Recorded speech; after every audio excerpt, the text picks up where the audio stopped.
Good morning. Welcome to another episode of the Electric Bison. This morning I'm having in my mind that saying, birds of a feather flock together. There's a lot to that saying. You know, we all have our families that we care for and we're a part of and that we love. Then we have that we were born with or born into, at least most of us do. And then we all have our groups of friends. You know, they're just really important to us. People that we love and we listen to and we talk to, socialize with.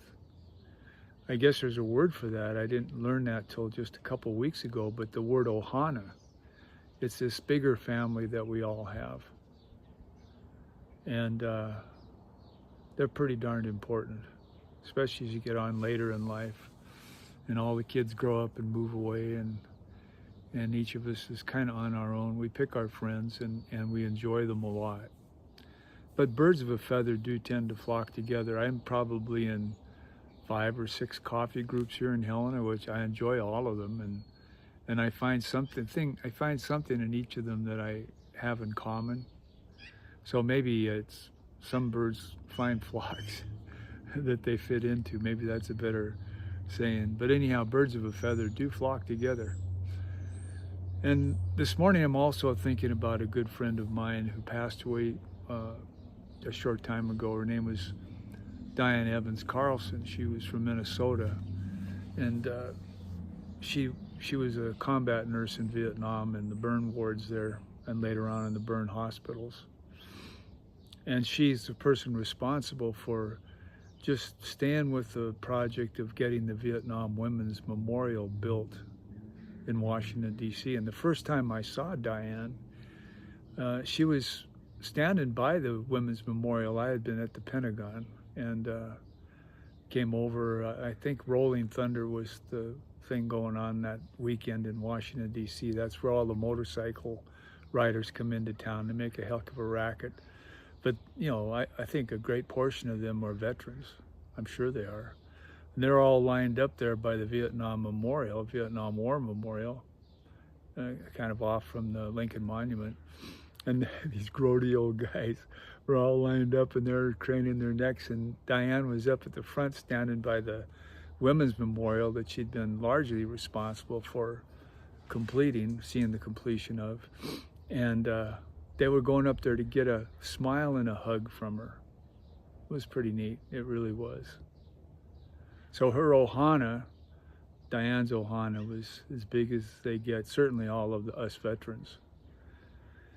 Then when I was asked to speak a couple years ago at, I think it was a Veterans Day thing at the American Legion, I was asked to talk about what happened on 9/11, and I was surprised. I just spent a short time talking about the roughly 54 minutes between the time I called home to say we'd been hit. I was right in front of Flight 77 when it stopped, and when I walked in the door of our apartment. And when I tried to explain how 54 minutes can seem like forever getting home, I started crying. It's like, when am I ever going to get this behind me? Well, anyhow, Diane came up afterwards and she looked into my eyes and she says, nobody's ever going to know. And that's true. She knew that. So I've attached the story or the picture of the Vietnam Women's Memorial so you can see what was accomplished there. I walk by it every day for the better part of almost 3 years, going and coming to the Pentagon from Foggy Bottom. It's beautiful. The Vietnam Memorial is beautiful. And she, she left a big, big space that's got to be filled, and there's lots of other women out there. But when we're talking about birds of a feather flocking together, you know, that applies to a lot of things. And I think with the primaries coming up, the political primaries coming up in just a few days, I'd like you to consider the birds that you've been flocking with. Now, I read a lot about how there's people telling one party how to do everything, and they're too this and they're too much of that. I'm asking you to look at it, especially if you're a man. You know, who have you been flocking together with, really? Have they been people that are racist? People that really don't care that the right to vote is being taken back from the blacks that have fought so hard for our country and experienced the grueling effects of slavery? The same people who gave us Motown? Yeah. Are we flocking together with people that made it really difficult for women and still do? Put them up on a pedestal, but don't let them do the things that they feel they've been gifted with the ability to do. Yeah. Are we flocked together with people that know that Native Americans by far fight in our wars more than any other group of people, but yet we kind of shuffle them off into a corner when the fighting is over with? Are we flocked together with people who laugh when they watch people in their flock shoplifting, taken from our government, just stealing and in the open? Overthrow our government, try to overthrow our government that we've been sworn to protect and defend? Is that who we're flocking together with? I don't think I've been flocking together with that, but I think there's a lot of people that have been, and I think a lot of them are men. And so I'm asking you to think about that. Diane, when she got that women's monument put through, it was a huge effort. She had to overcome a lot of knuckleheads, men, to get it done. And she wrote about it in a book called Healing Wounds. Very impressive what she accomplished, what other women have accomplished, what black people, I've been reading about Motown and how Berry Gordy, he treated it as his family. That was his family. With $800 from his mom and dad, he created Motown Records. Just go back and look at all the great music that came out of that for all of us in the 60s and the 70s. So what I'm asking you to do, especially if you're a man or a woman, you know, I guess women, they're certainly as important, especially in this election. Goodness gracious. We got, I don't know, at least 3 women running for a high office in Montana.